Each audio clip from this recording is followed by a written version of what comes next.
Well, as the Prime Minister defends himself, the spotlight is getting more intense and the stakes are high. Diana Swain takes a look at that for us tonight. Diana. Peter, the question for the Prime Minister is how to balance his reputation as a man in charge with an emerging image of a man kept in the dark by some in his own staff and his own party. Everyone on Parliament Hill, even tourists lined up outside the House of Commons, wanted to hear from the Prime Minister on the scandal. I've been glued to the TV. Some answers. Just how much did he know about the whole thing? And the Prime Minister has remained steadfast. He knew nothing of the scheme and acted swiftly when he did.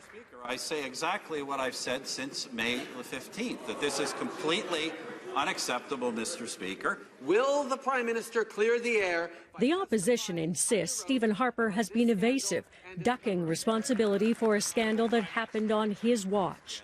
I think there are an awful lot of things in this situation that the Prime Minister has not taken responsibility for. This is a job for the guy at the top. When a similar line of questioning emerged in a past controversy, here's what then opposition leader Harper had to say about Paul Martin's response to questions on the sponsorship scandal. My difficulty with the Prime Minister at this point, Peter, is that I don't think he's been forthcoming and honest on fairly simple questions when there appear to be contradictions. This issue isn't going away. David McLaughlin was Chief of Staff under Brian Mulroney.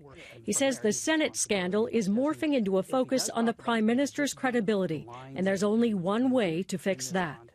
I think the Prime Minister has to speak to Canadians about it. It's as simple as that. The danger is that in not accepting that publicly, putting it all on other people, is that the public will say, well, wait a second, you're still the guy in charge. The Prime Minister took responsibility when he heard about the payment.